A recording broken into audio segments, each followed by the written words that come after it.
Okay, hello, and uh, so welcome to the lecture on the concepts of the Constitution and the 1987 Philippine Constitution.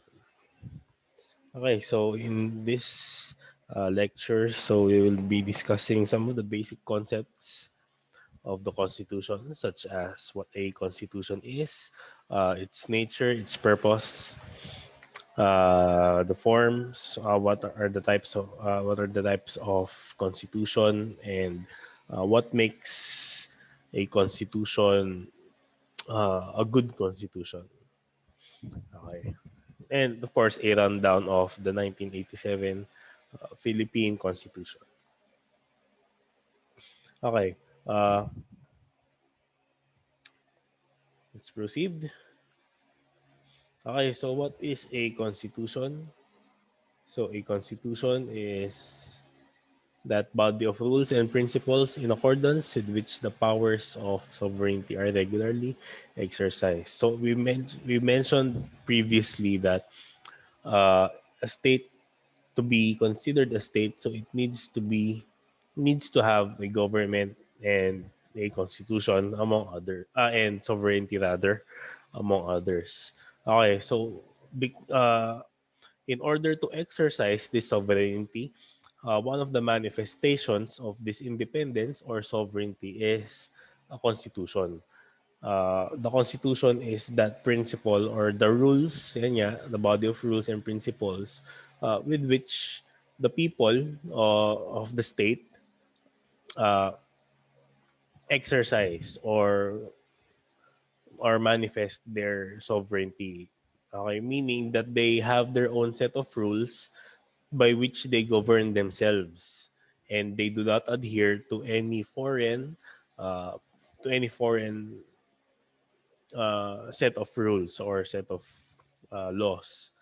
Okay, the presence of the constitution, the presence of the constitution ensures other nations that the people of the respective state that we are talking about have the capability to govern themselves. Okay, kasi yun nga, they make their own rules, they make their own set of principles with which they follow. Okay, in the guidance of their living their lives. Okay, so it's something that they came up with themselves. That is how, or that is, which is why we can say that a constitution is the manifestation of their sovereignty. Okay, of course we have to render obedience to the principles set forth by the Constitution. Okay? So specifically in the Constitution of the Philippines, so it is the written instrument by which the powers of the government are established, limited, and defined. Okay? So it's in the Constitution where we can see, okay, the basic powers of our government, okay? The limitations of these powers, okay, and of course, the given definitions or the given provisions regarding the functions of the government and the offices within the government. Okay. So by which these powers are distributed among departments or branches and their for their safe and useful exercise for the benefit of the people. So again, we emphasize that yun nga, the constitution is made, sovereignty is exercised, and the government is established for the benefit of the people. So it's always the end point is always for the benefit of the people. Okay, so everything in between, everything that the government does, everything that the people basically make, okay, should always be for their own benefit, for the benefit of all people within that state. Okay, so if there is one of the elements uh, that is not working or functioning properly for the said goal, which is the benefit of the people, then uh, that particular element has to be changed, or a specific portion that makes it inefficient has to be changed. Okay. Now, given the definition, so from that definition, what is the purpose of the Constitution? Okay. So first, yeah, being the rules and the fundamental rules and principles. So it serves as a supreme or fundamental law. Okay. So basically, this is the law. The Constitution is the basis for which other laws must conform to. Okay. What do we mean? So you have the supreme law, or the basic principle, or the basic rules, yun nga, the Constitution. So all other laws, yung mga tinatawag nating statutory laws, or what we see or hear in the news as Republic Acts. Okay?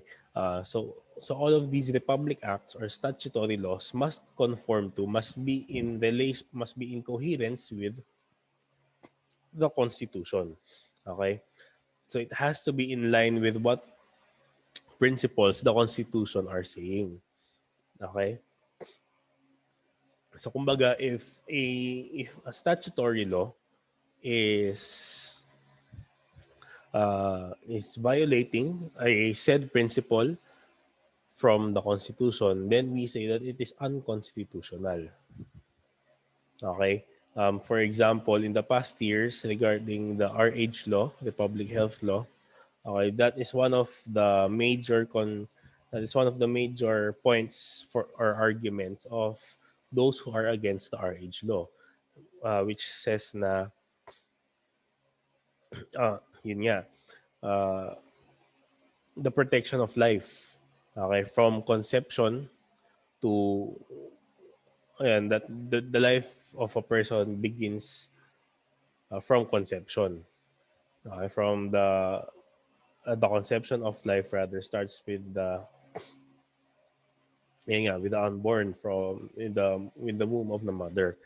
That is why if the RH law will have provisions for abortion for uh, yung anong tawag dito, uh, yung non-essential abortion, kumbaga. Okay?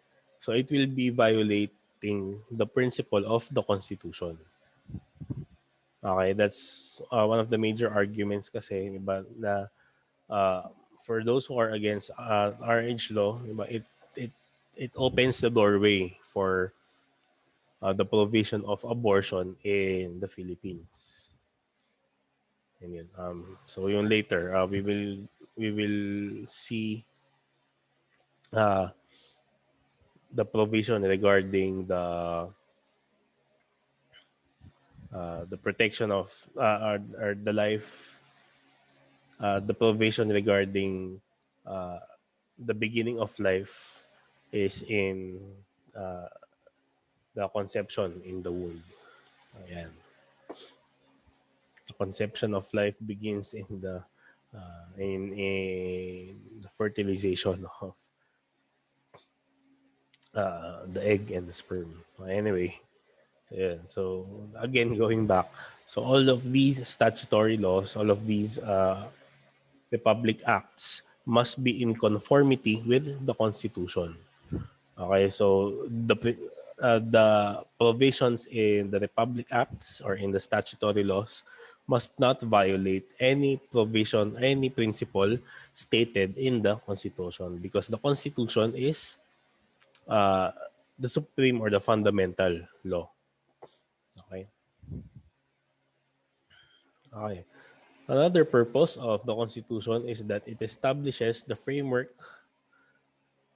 and principles of the government. So framework meaning how is the government structured? Okay.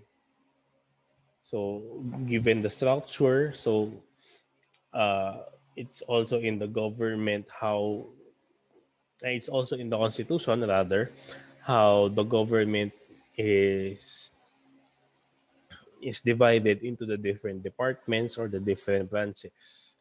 And each branch I would have their respective functions, their respective powers, okay, or their respective obligations.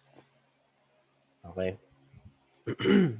For example, we mentioned before that in the case of the Philippines, so we have three branches, or the framework of the government is such that the government is divided into three main branches: the legislative, or the lawmaking branch, the executive, or the law enacting, and the law implementing branch, and the judicial branch, which is the one that interprets, or the interpreting branch, the one that interprets the law. Okay, so yeah, so it's the judicial in line with the previous function. It's the judicial branch that checks whether the statutory laws are unconstitutional or constitutional. Okay, if they declare that this particular law is unconstitutional, then that law shall not be put into practice. Okay, yan.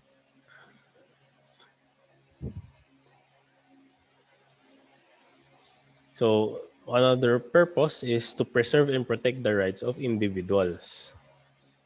Okay, against actions of those in authority. So sabi nga natin kanina that the Constitution limits the power, the obligation, the powers of the government.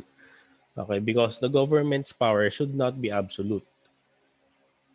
Okay, because if there are no limitations to the power of the government, then basically their actions can or may lead to uh, the detriment of the people. It may lead to uh, actions that are dangerous to the lives of the people. And it goes against the basic principle that the government exists for the benefit of the people.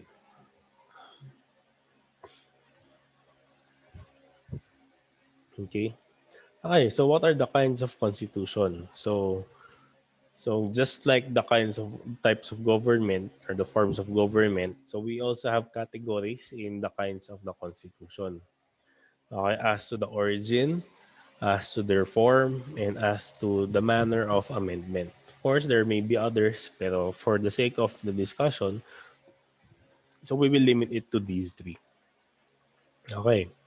First, based on the origin, so we have two: conventional or enacted, and cumulative or evolved. So if it is enacted, so the Constitution is formally legislated at a particular point in time. Okay, for example, in our case, so the 1987 Constitution, so it was enacted on that particular time, on that particular moment, by uh by the assembly, okay, and it is formally legislated. Okay, as opposed to something that is cumulative. Okay, it is something that is developed through time. Okay, for example, if our first constitution was in 1899. Okay, for our constitution to be cumulative, so kailangan, since that constitution of 1899, there should have been additions from that constitution. Okay, for it to be considered cumulative. For example, from the 1819, our constitution today should still have the the the original 1899 provisions with some additions or amendments. Okay, for it to be considered unevolved. Kaya lang, yun nga, it's, although of course there are some that can be seen across the different constitutions that we had. For example, the Bill of Rights. It's always there, the rights of the people. Okay. Kaya lang, yun nga, our 1987 Constitution is considered enacted because yun nga, it's one that fits the definition the of an enacted constitution. So it is legislated by a constituent or an assembly. It is uh, it is formulated at a particular point in time, and not much has been changed since that period. So for 34 years. So it's the one that we still have, even it's the one that we still had, okay, since 1987. We still use. In terms of the form, so there are two. So we have written and unwritten. So it's a bit ang tawag nito, it is a bit self-explanatory. So written, unwritten. It's not unwritten in the sense na there is no single. Sorry, there is no single document where the provisions of the Constitution are all consolidated. Okay, it's very much related to an evolved constitution in that this is the original set of principles of the constitution, and then through time there will be additions. Okay, so magkakaroon na naman ng separate document for that. Okay, so mga ganyan.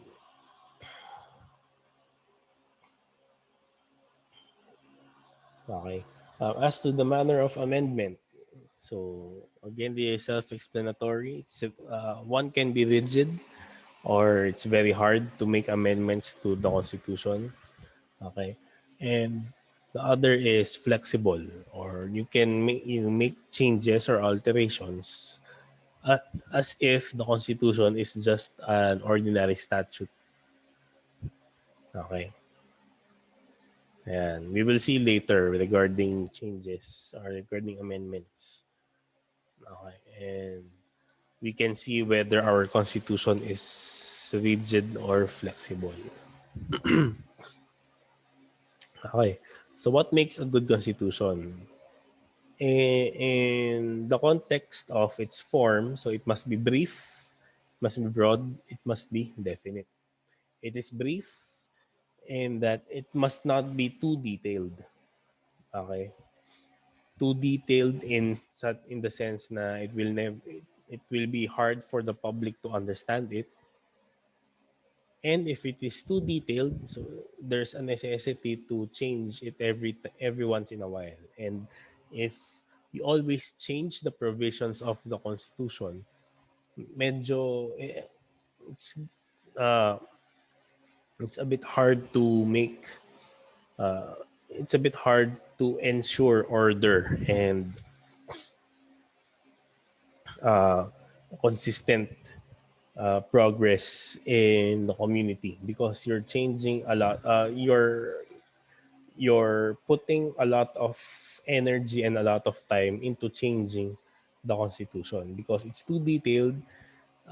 It's not going to be relevant to the time, so you have to change it every now and then.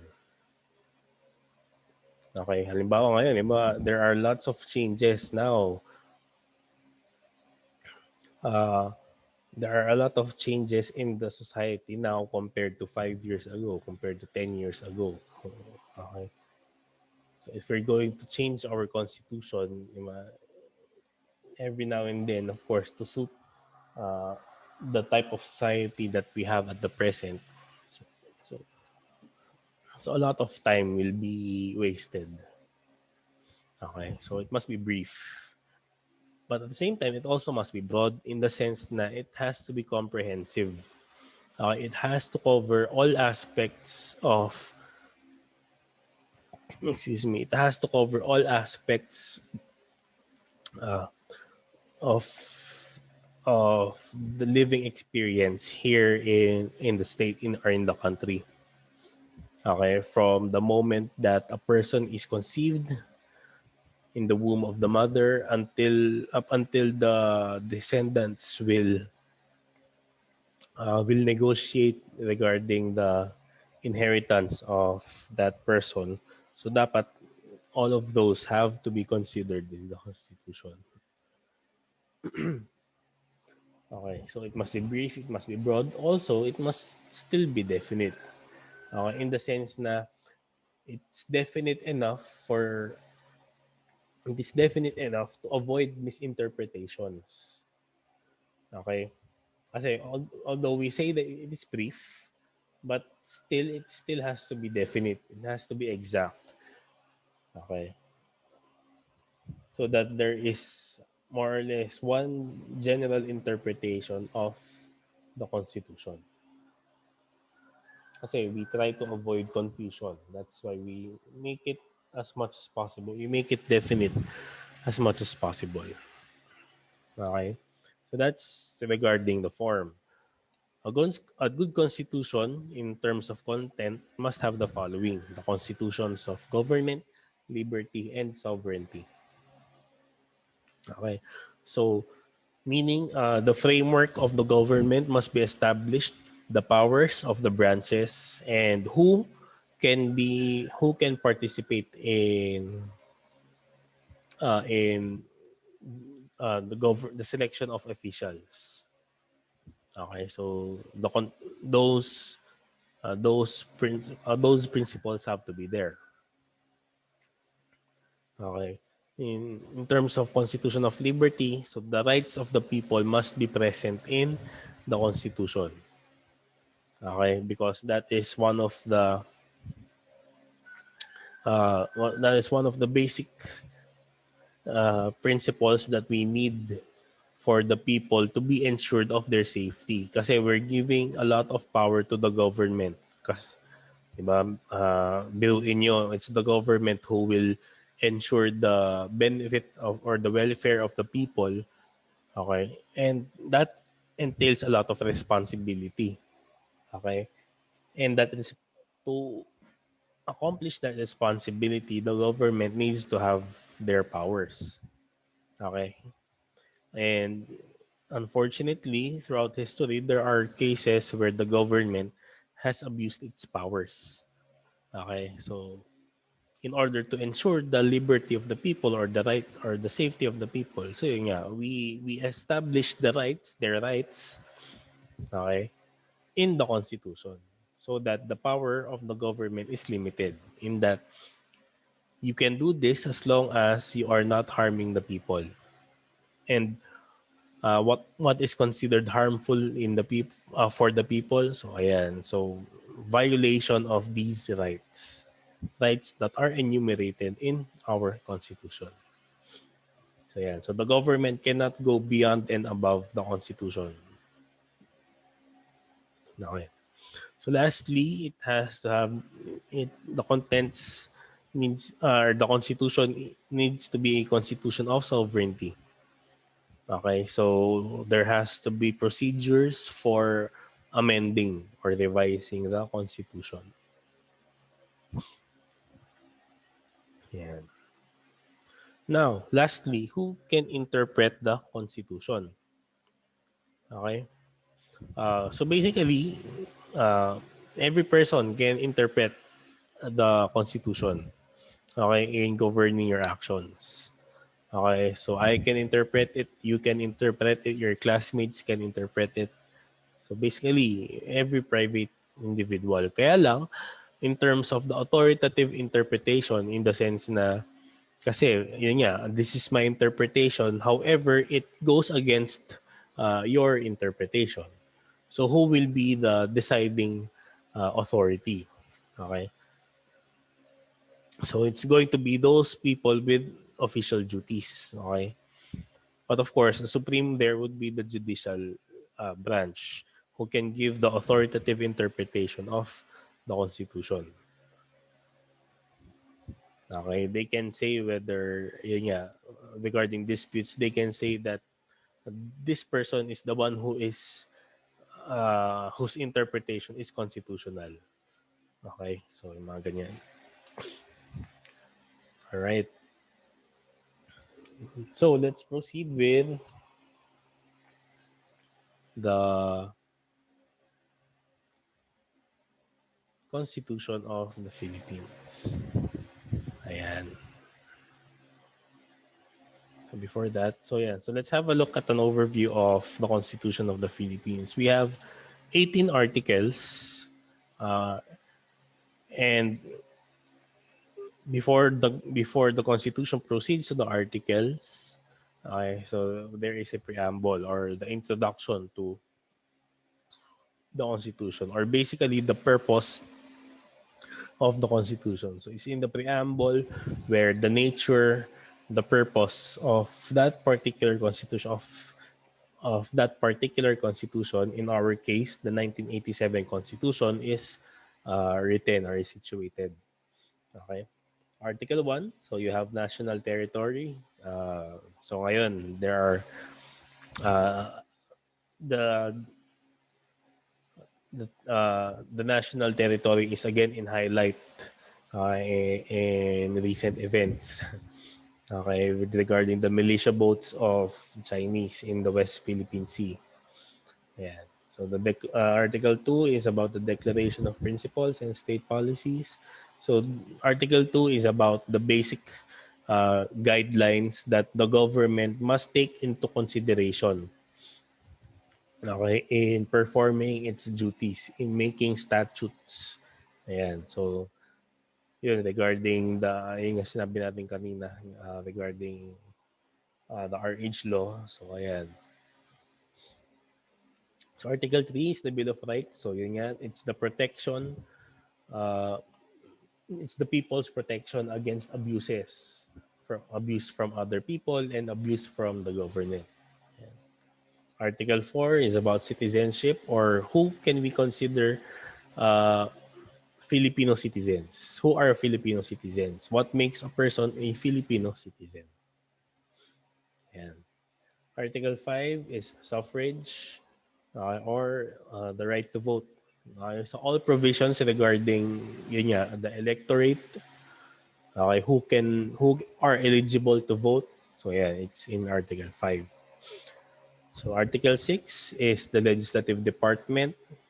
Okay? So the composition of those who make the laws, sino ang mga mag-make ng laws, okay, their qualifications, their functions, okay, the duties,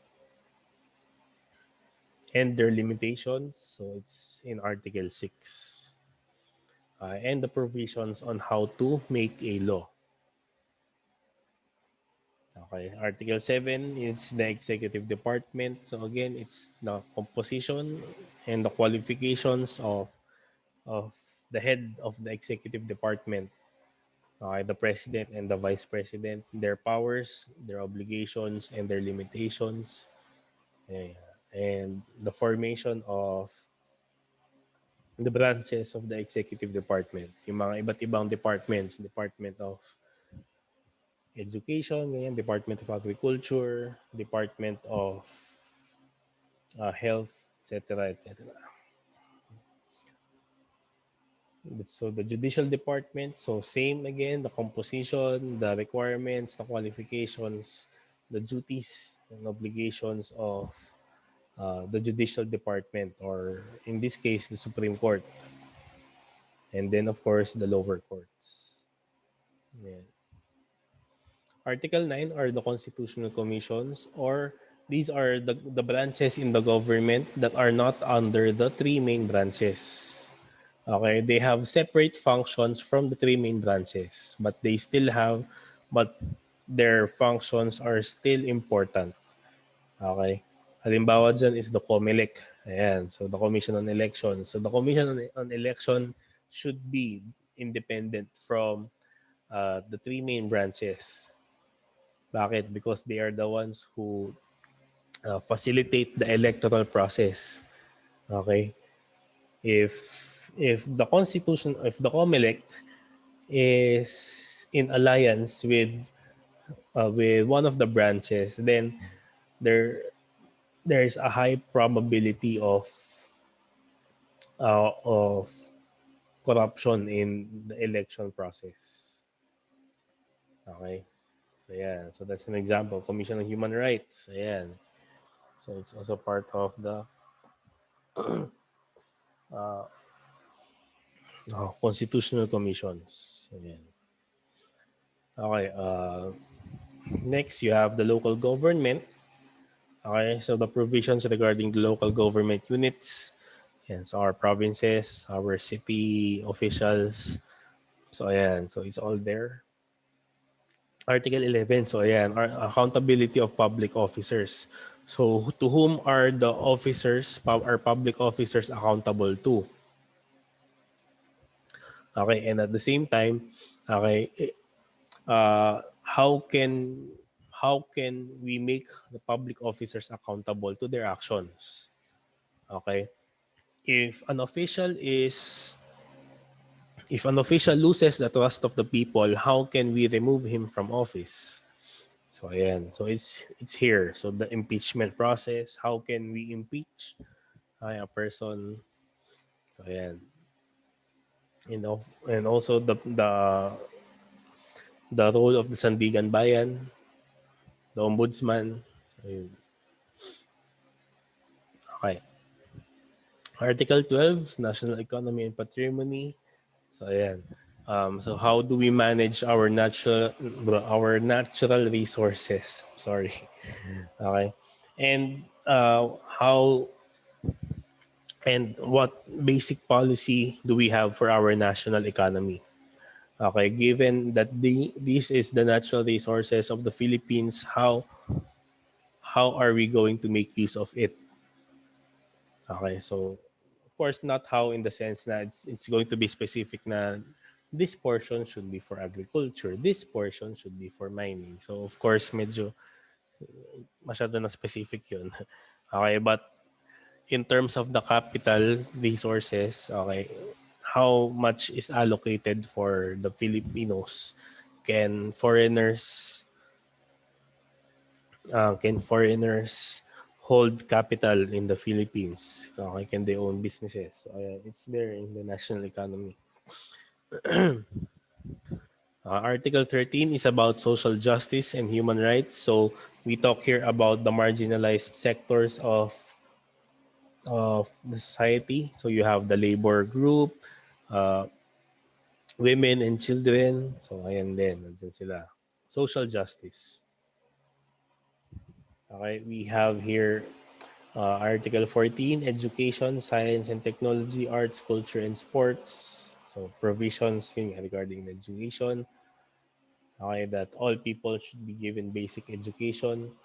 Yeah, and provisions regarding science and technology, arts, culture and sports. Okay, Article 15, so about the family.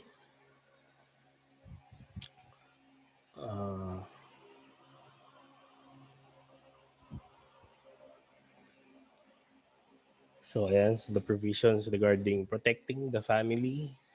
So ayan, so we have there and the obligations of the family, so ayan, to rear the future of the state. So ayan, the importance of the family. Ayan, so it's there. Okay, and 16 general provisions. Okay, these are a collection of provisions that are essential but not comprehensive enough to have their own article. So, ayan. Article 17, so you have their amendments and revisions, provisions on how to make amendments and revisions. Okay. And Article 18 talks about transitory provisions, the provisions regarding the transition from the previous constitution to the new constitution, which is this one, 1987 constitution.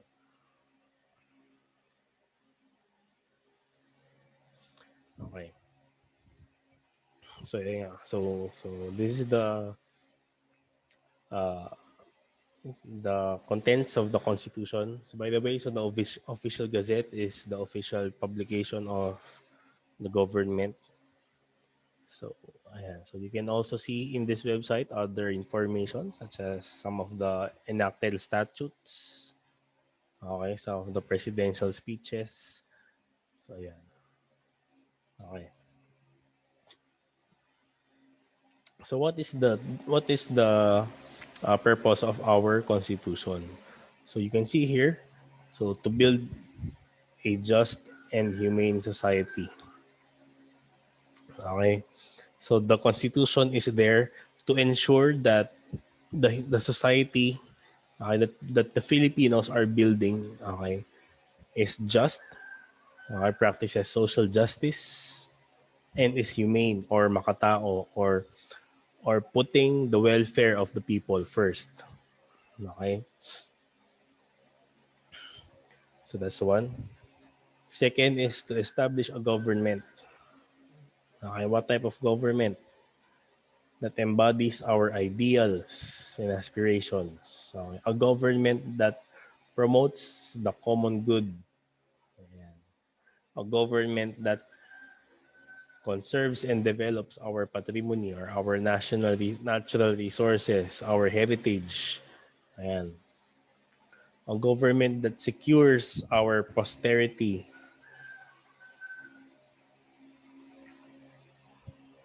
that secures the blessings of independence, rather secures to ourselves and our posterity and our succeeding generations, the blessings of democracy and independence. Okay, so that is the purpose of the constitution and the purpose of our government as stated in the preamble. Okay, so it's specific to the 1987 constitution. Okay, and under the rule of law and a regime of truth. And so another thing that the government should maintain, so a regime of truth, a regime of justice, a regime of freedom, a regime of love, equality, and peace. Okay, so whether or not the government is ensuring these, whether or not you are experiencing these, well, I leave the evaluation up to you. Okay. All right. So first article is the national territory. So yun nga. So what is comprised of the territory? So up to where is the extent of the jurisdiction of the Philippines? Okay. So first that we need to consider is that the Philippines is an archipelago. Okay. So meaning an archipelago or a group of islands. So what is part of our territory are, of course, the land area and the water area surrounding the islands. Okay. So including our, yeah, so it's specified here the terrestrial, the land, fluvial, the waters within, and a short distance outside of the land border, and the aerial domains or everything above. Okay, so that is part of our territory. Okay. So the Territorial Sea, or 200 nautical miles from the baseline of the shores or of the land, yeah, no, the land, the seabed, so the land under the water, the subsoil, okay, underground, insular shelves, uh, those that are yung direct na pababa, and submarine area. So yeah, so everything in the water there.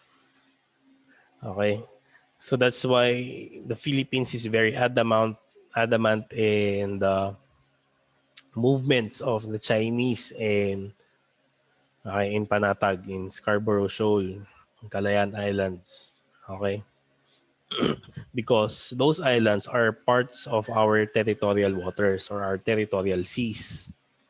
Okay, so nandun siya sa 200 nautical miles exclusive economic zone. What we mean with the exclusive economic zone is that the Philippines have exclusive rights in exploiting, in harvesting, in making use, hopefully making sustainable use of the resources in those areas. Kaya lang, yun nga, the Chinese few years ago have started their move in acquiring, trying to acquire those islands. Okay. Although the arbitrary court from the UN ruled against the movement of the Chinese. Okay. Uh, my take on that is that in actuality, okay, part of declaring these as our territory is the capacity to enforce that this is indeed our territory. Okay. That's why the Chinese are bold enough to make moves on those territories because we are in no capacity to enforce them. Okay? Or in short, ayun nga, we are saying that this is our territory. Can we fight for this territory? Di ba? Can we defend this territory? Can we safeguard this territory? Di ba? Kasi in all actuality, sa totoo lang, laws are laws. Laws are just words, a group of words. Okay? You have to make sure that you can enforce it. You have to make sure that you can back it up. Okay? Kasi sinasabi mo, akin to. Kaya mo bang ipaglaban? Okay? So sana, I hope that this matter will be resolved soon in favor of the Filipinos. Pero that's one thing to consider. Can we enforce this? Can we enforce our territory? Can we protect our territory? Can we safeguard our territory? Okay? Kasi again, politics, it's just peaceful wars. Diba? Sa totoo lang. Those who can facilitate the negotiations are those with power. So yun nga, can you enforce your rights? Can you safeguard your rights? Can you protect those that belong to you? Okay? Kaya mo bang ipaglaban? Ang tanong. Okay. So sana pinaglalaban tayo ng government natin. Alright. Okay, so Article 2, so yun nga, these are the guidelines, the reminders that the government must take consideration in coming up with their statutes or with their laws. Okay, in observance of their duties and obligations. Okay, what do we refer? What are examples of these principles? So, yeah. So the Philippines is a democracy, and at all times, sovereignty resides in the people. Okay, all government authority emanates from them. This is one that a lot of times people or government officials tend to forget when they abuse their authority. They forget that their authority comes from the people. Okay, that's why they take measures to ensure that the people are on their side, regardless of the measure. Sometimes the measures are, alam niyo yun, medyo illegal or inhumane. But what's important is that they have support of the majority. Okay. Okay, we renounce war. Okay, so we do not, ang tawag dito, we do not use war as an instrument of national policy. So kaya ayun nga, Uh, that's that's what the Chinese are doing. In a very soft manner. Na it's not that they're declaring for war, but the presence of militia ships, di ba?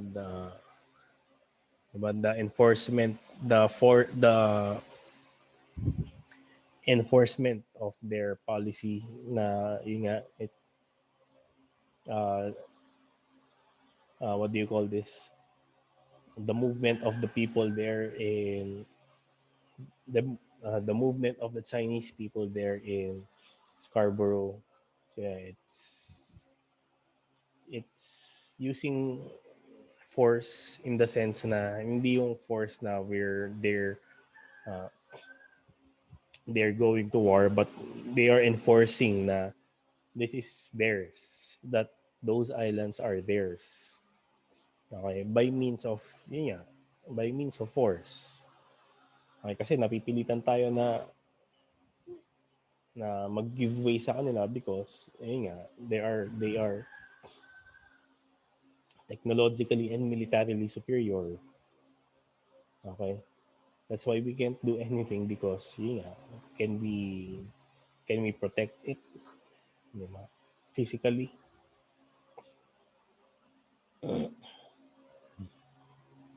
Okay, civilian authority is at all times supreme. The AFP, ayan, the Armed Forces of the Philippines is the protector of the people and the state. Okay? So again, as we're mentioning this, try to reflect on the society right now. Okay? And ito, section 4, the prime duty of the government is to serve and protect the people. Okay?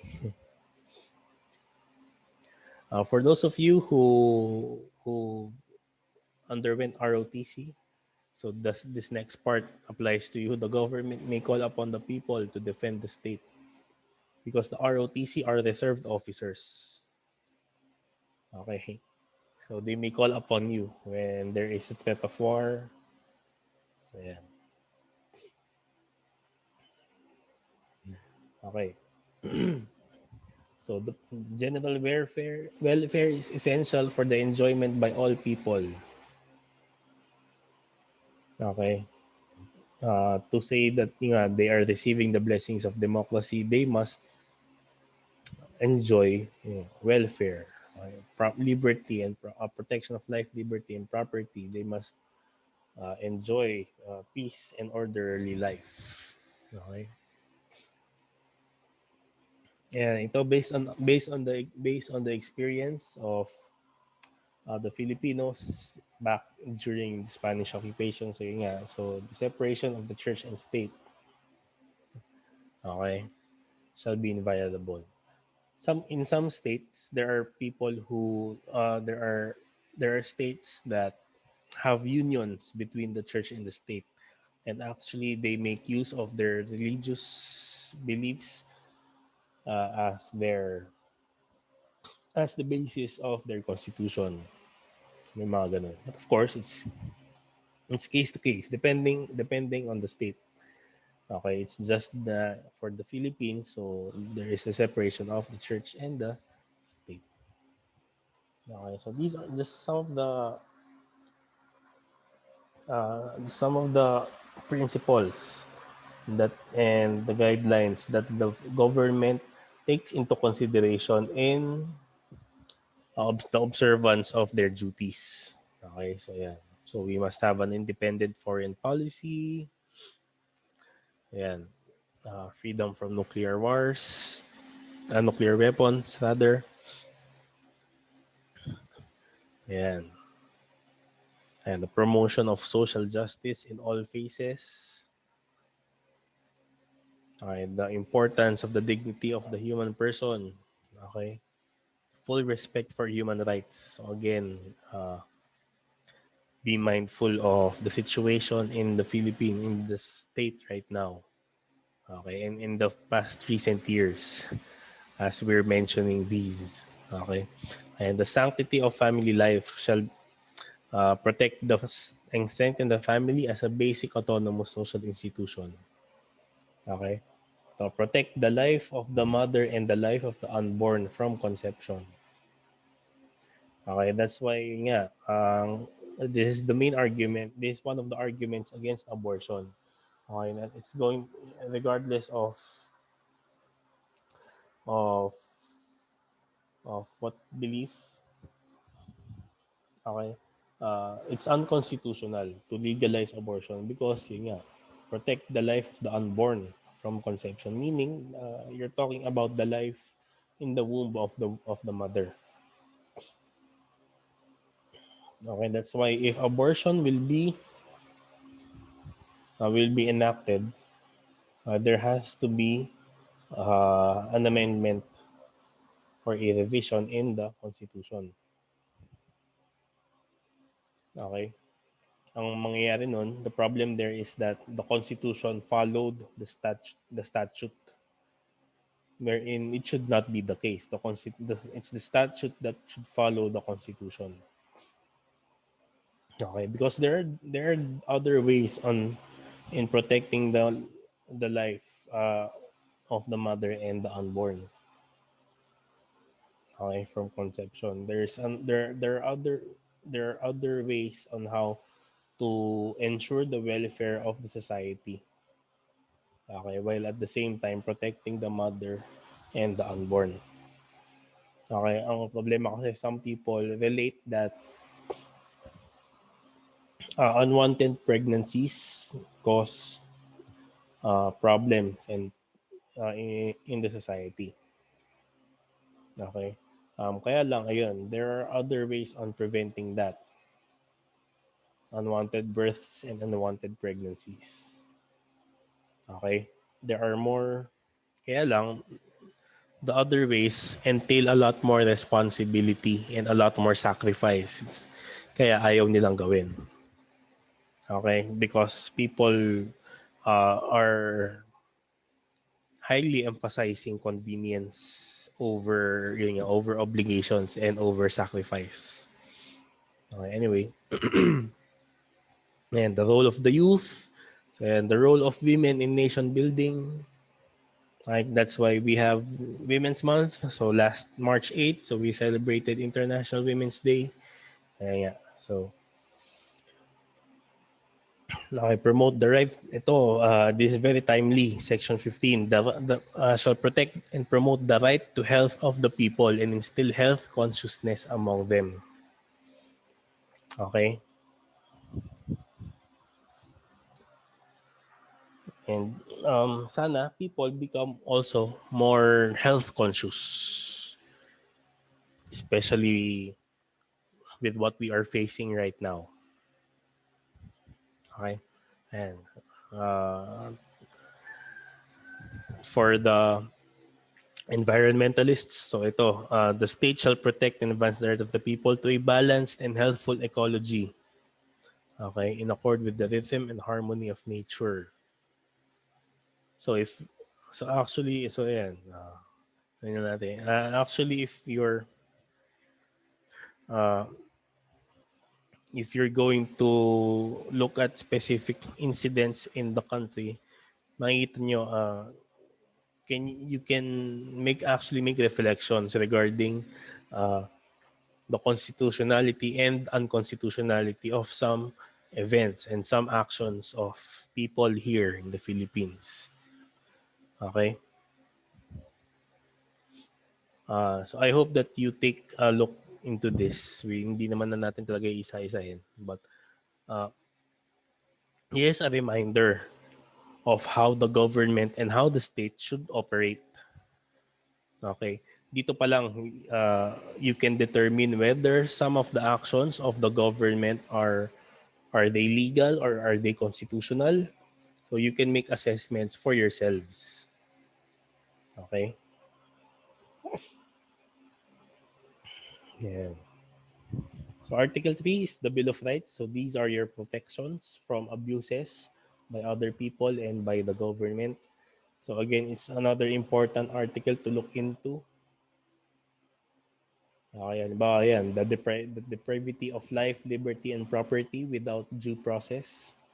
So hindi ka pwede, you cannot be deprived of your life or any part of you that limits your experience of life without due process. Your liberty cannot be deprived without due process. Diba? You cannot be detained, you cannot be imprisoned without due process. Okay? Your property cannot be taken from you without due process. Ayan. Okay? And any person be denied the equal protection of the laws. Okay. So, ayan. Section 2, ayan, the right to be secure in your person's houses from unreasonable searches. So, dyan papasok ang importance of search warrants and warrants of arrest. Okay, so you have the right to ask uh, people of people in uniform for warrants if they are going to search the premises of your house, of your residence, if they are going to arrest you, if they are asking you to come into custody. So yan, so you have the right to ask for or to look at the warrants, to request for a warrant if they are doing that.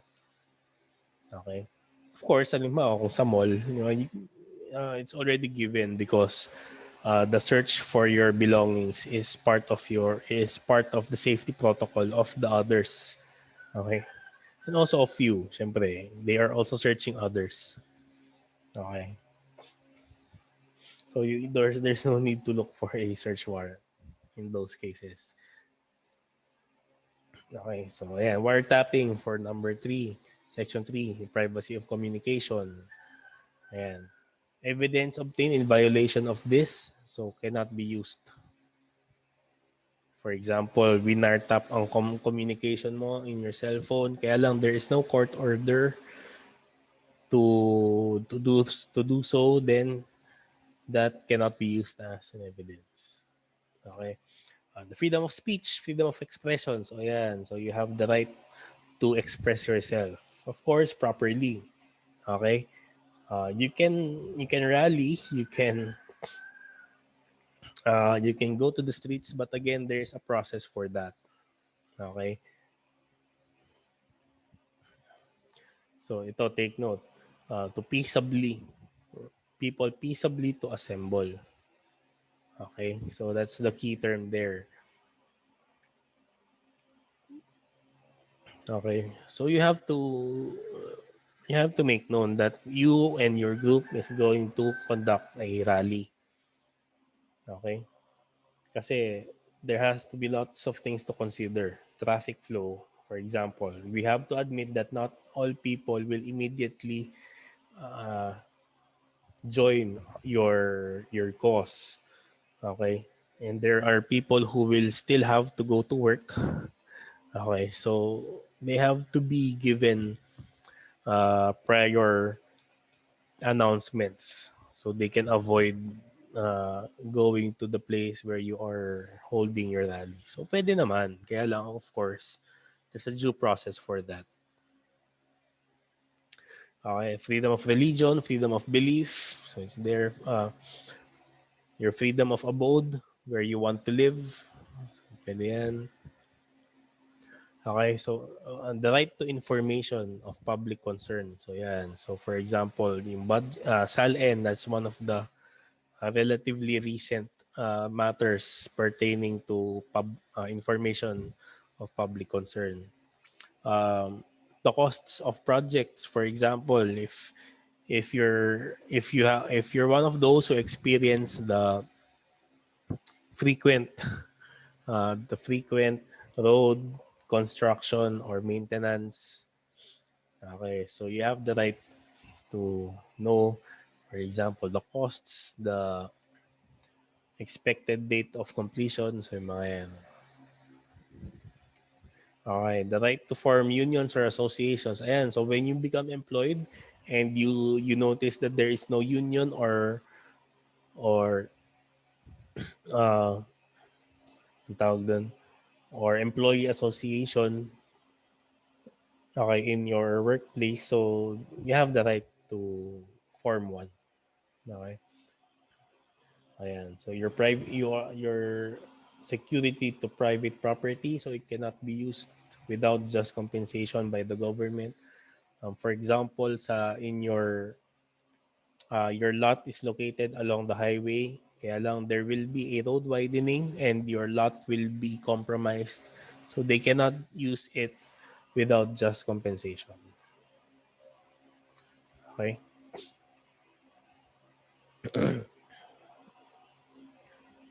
Okay, so the obligation of contracts. So it's secure when you have a contract with another, as long as it is duly notarized. So there is no law that can impair that. Okay, free access to courts. Okay, will not be denied.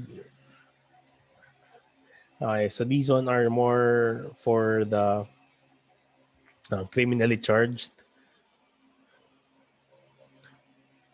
Okay, so section 12 is about the Miranda rights. So, ayan, right to remain silent, the right to an attorney. So, ayan. Okay, no torture during the captive period of the person. Okay, secret detention places are also illegal. So dapat the family, the loved ones must be made known of the detention place of the person. Okay.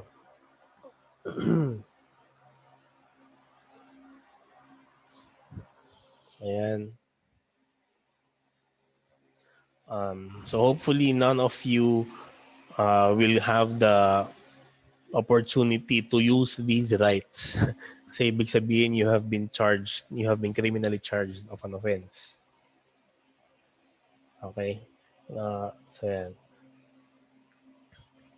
Okay, so you have the right to due process of law, so you cannot be convicted, you cannot be given punishment without the due process, without prior trial. So yan. So you cannot be a witness against yourself. You cannot be detained because of your political beliefs. If you strongly believe against the government, then by all means do so. You cannot be criminally charged for that. Just don't do anything illegal, or just don't do anything that will harm others. No matter how much you hate the person, okay, just don't hurt him physically, mentally, emotionally. Okay? No person shall be imprisoned for non-payment of tax. Ayan. Or debt. Ayan. Okay, double jeopardy. So, bawal din yan. If you have been charged for this offense, so you cannot be punished again for the same offense. Ayan.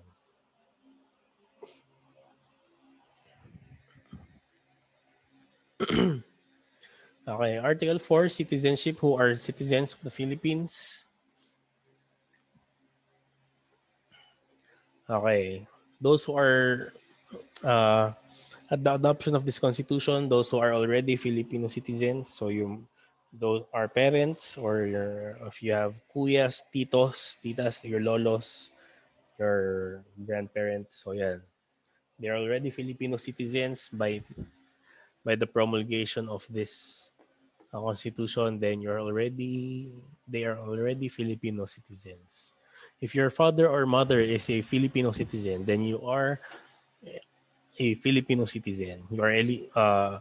If you are if you're a citizen,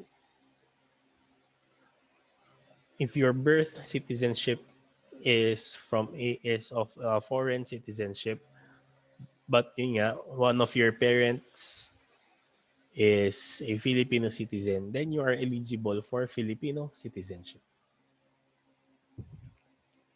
And this one will not apply to you. Okay, I'm sure that none of you are born before 1973. Okay, those who are naturalized. Okay, Andre Blatch, for example, for PBA, Gilas, Pilipinas. So, yeah. So,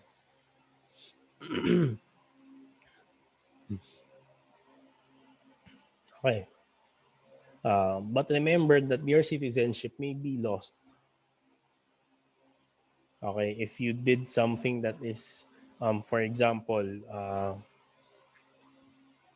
anong tawag sa political term for being a traitor, uh, anong tawag dun? Basta yun, if you're committed, if you have committed treason, ayan, for military personnel, if you turned away from the line of duty, so ayan, so Filipino citizenship can be removed from you. Dual allegiance, yan, is also prohibited.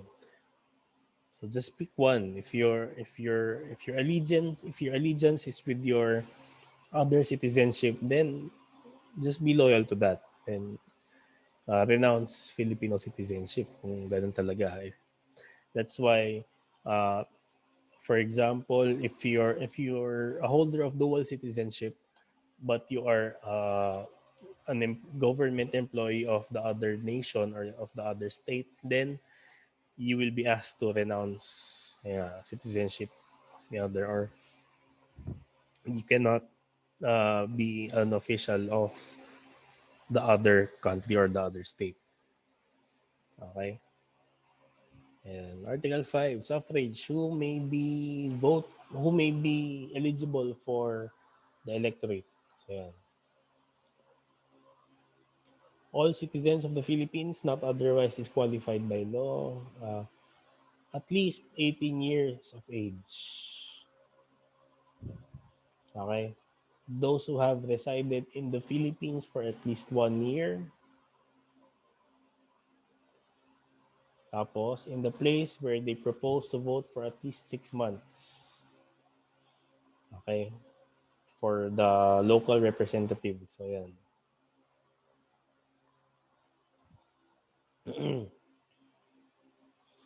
Okay.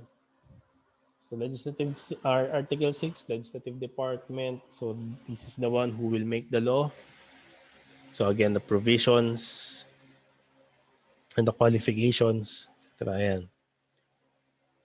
Okay. So, we call them basically, we call the Legislative Department Congress. It's divided into two, Senate and the House of Representatives. Okay.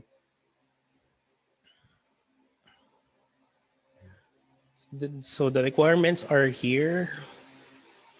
So we have 24 senators who has to be natural born citizens of the Philippines, meaning naturalized or foreigners who are Filipino citizenship or who are Filipino citizens by law rather are not allowed. Okay, 35 years of age, able to read and write. Okay, a registered voter. So that's why it's very important to be registered as voters because it is only registered voters who can participate in political affairs. Not just running for government office, but even making complaints against the government, initiating petitions for the removal of an officer or of an official. Okay. Voting for the removal of that particular official. So, yeah. All of these can be done if you are a registered voter. Okay. Going back, so must be a resident of the Philippines for not less than 2 years. Pero it's a bit absurd, di ba, na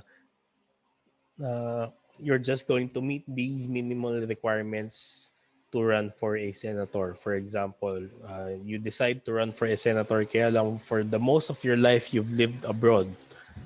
Okay? So you just stayed here for 2 years before the election day. Di ba? Napaka ano naman.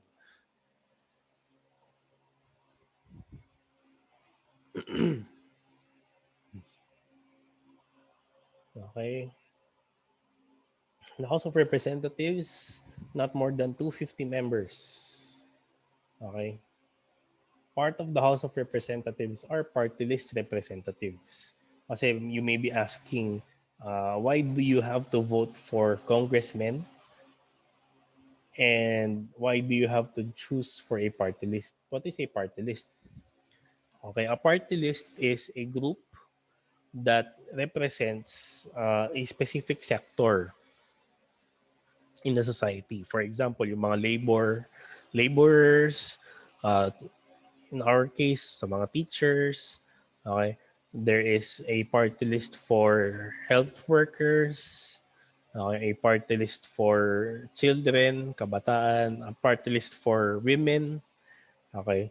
So what they will represent is the welfare or is for the sake of that particular group that they are representing. Halimbawa, for Gabriela, so yan, they will try as much as possible to ensure the voices of the women be heard in Congress. Okay? That's why the party list representative is important. Okay? Because you are giving the opportunity, you are giving those who are those marginalized groups the opportunity to be heard in the government. Okay, so yun nga.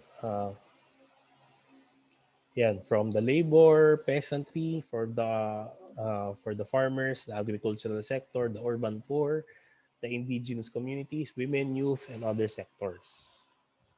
Except the religious sector. Okay? So yan. Anyway, so yun nga, we won't really go into detail with this. So you have your, but if you want to know of the other provisions or of the other duties, okay, so you may refer to Article 6 for the Legislative Department.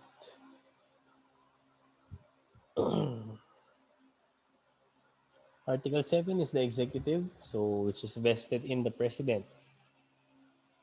Okay, requirements, natural born citizen, registered voter, able to read and write, okay, at least 40 years old, okay, a resident of the Philippines for at least 10 years. So it's quite longer compared to the requirement for the senatorial. The vice president is just the same. Okay. So yan.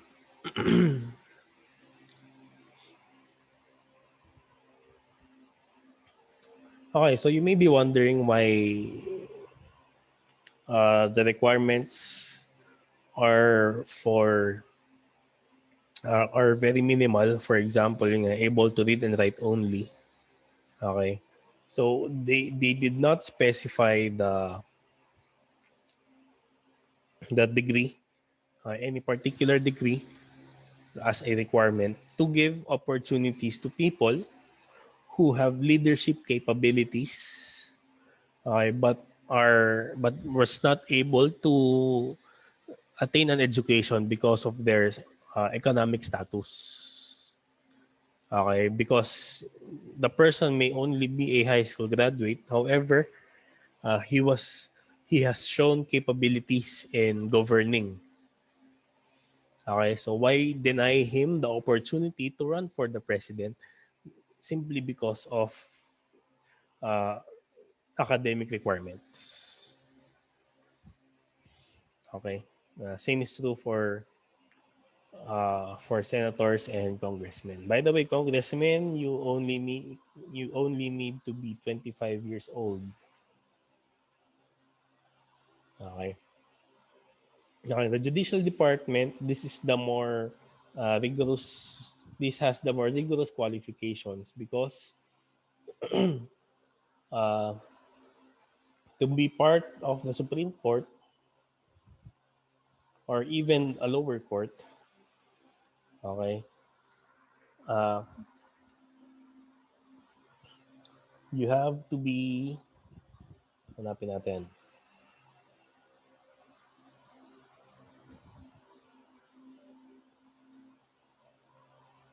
So these are the powers of the Supreme Court.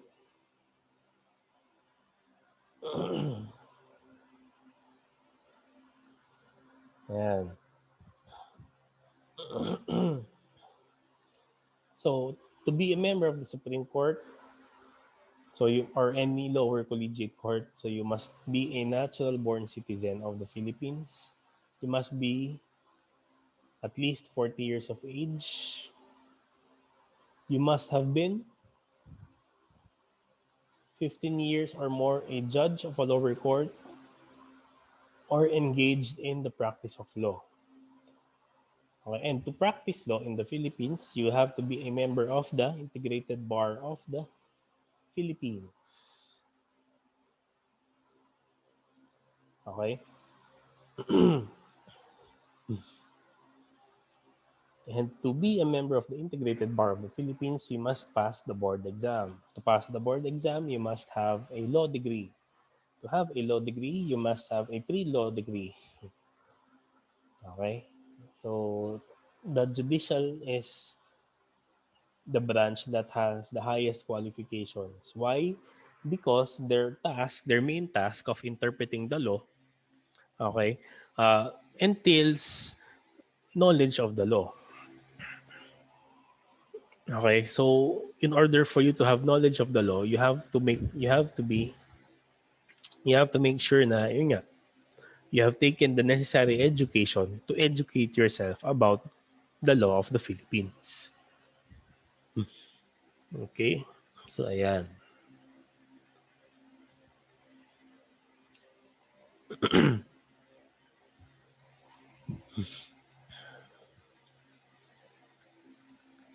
Okay. So, 9, the Constitutional Commission. So, again, these are commissions that are independent of the three main branches above. So, Civil Service, Commission on Elections, Commission on Audit. Ayan. So, we won't go much into detail with this.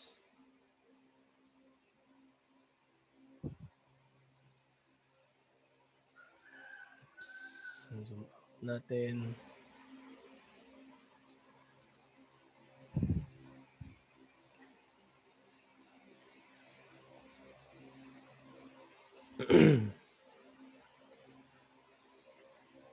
Okay, so local government. So again, these are the provisions regarding the subdivisions of the public. Okay, the political subdivisions. Okay, their autonomy, their functions, their obligations and duties. So again, we won't really uh, go much into detail with that. Ito, our accountability of public officers. Ayan. So it's important to remember, remember that the public office is a public trust. Okay? Public officers and employees, again, not just the officers, even the employees.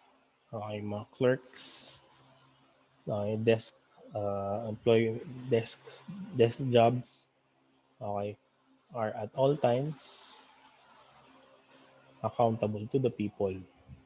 Okay? Kasi yun nga, again, the government exists to serve or to ensure the benefit of the people. Okay? Serve them with utmost responsibility, integrity, loyalty, and efficiency, act with patriotism and justice, and lead modest lives. Simple lives. Ano, di ba? Hindi sila pwede sa mga grand, extravagant, and luxurious lives. Anyway. Okay.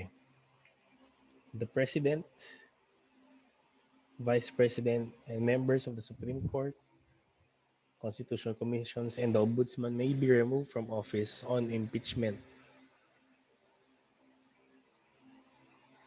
for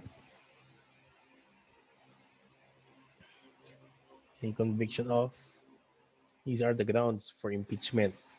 violation of the Constitution, treason, bribery, graft and corruption, and other high crimes, or even just simply the betrayal of public trust. So the people can petition for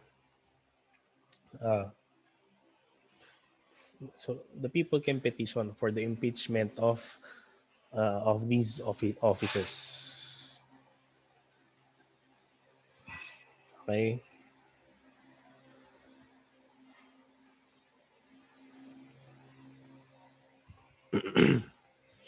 Okay, so the anti-graft court is the Sandigan Bayan.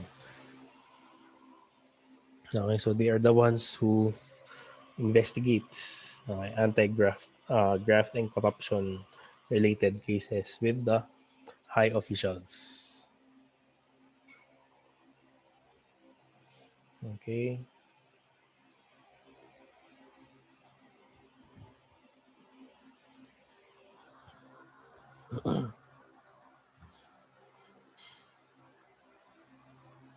So here are the powers of the ombudsman, or those for the lower officials. Okay, mayors, governors, and the local officials.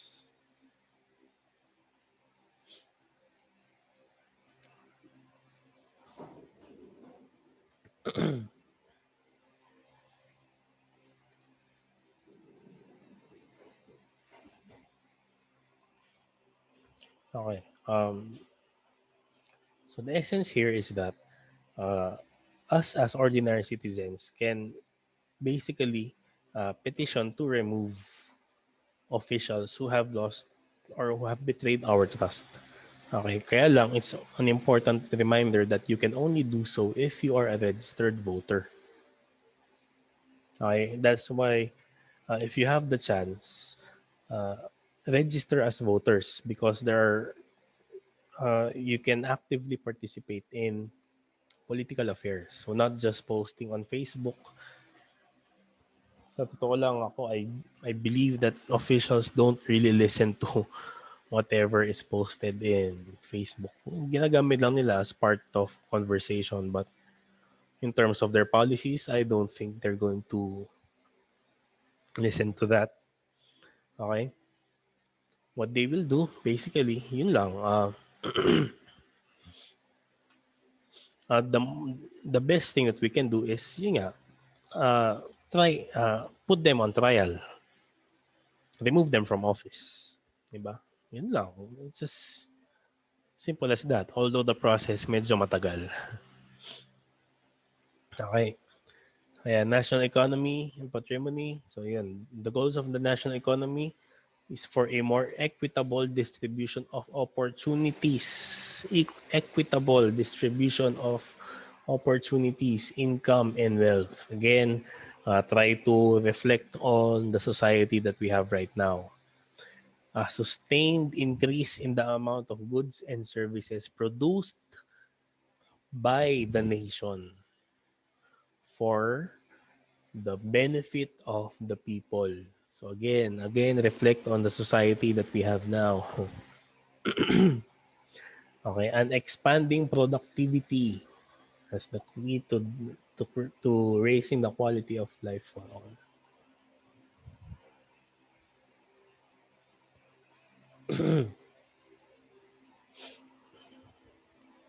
So hindi natin isa-isahin. Ayan. Social justice and human rights. Again, enhance the right of all people to human dignity, to protect and enhance the right of all people to human dignity, reduce social, economic, and political inequalities. Okay? Remove cultural inequities. Okay? By diffusing wealth and political power for the common good. So again, take a look at our society right now as a point for reflection. Okay, so take a look at the state of the labor sector in the society. The labor sector, the agrarian and natural resources sector. Uh, Take note, these are the sectors of the community that are very important for the survival of the state, but they are given the lowest priority. Okay, just be mindful of that. And urban land reform, health sector. So ayan, isa pa yan. Okay, the women and the people's organizations. Ayan, protection of human rights. Okay, and the Independent Office of the Commission on the Human Rights. Okay, so again, have a look uh, at the different sectors in the community. Okay, have a look at their state of life. Diba? Are they being protected? Are they being benefited? So, ayan. Okay, so education. I would just like to emphasize here the difference between primary, secondary, the basic education and higher education. The right, your right is for basic education. Okay, take note that higher education is a privilege. Okay, take note that you are not really required to take higher education because higher education is, yun nga, for creation of knowledge, for the advancement of knowledge. Okay? Skills should be fundamentally trained during the basic education. So that's until senior high school in the present educational system. Higher education should focus uh, on creation of new knowledge. Okay, for the advancement of the quality of life. Okay, so make sure that before you graduate, you should have contributed to the production of new knowledge. Okay? So yan, the importance of our language, science and technology, arts and culture, so it's there. And the importance of the family as the foundation of the nation. Okay, the protect and that's why we don't have divorce because marriage is an inviolable social institution. And if you want divorce to be legalized, there has to be an amendment of the Constitution. Okay? General provisions. So the flag is there. Okay. Uh, the adoption of a new name for the country, of a national anthem or a national seal. Okay. The armed forces. Yeah. So other provisions that are important but are not extensive enough to be given their own article. Okay, provisions also for amendments and revisions. So it's here. Amendment is just a change in a part of the Constitution. A revision is the total change in the Constitution. Okay. And Article 18, so yun nga, it's the transitory provisions from the previous Constitution to the 1987 Constitution. Okay, so that is the rundown of our 1987 Constitution. So thank you again for listening. If you have questions or clarifications, please feel free to contact me. And so yun, stay safe always.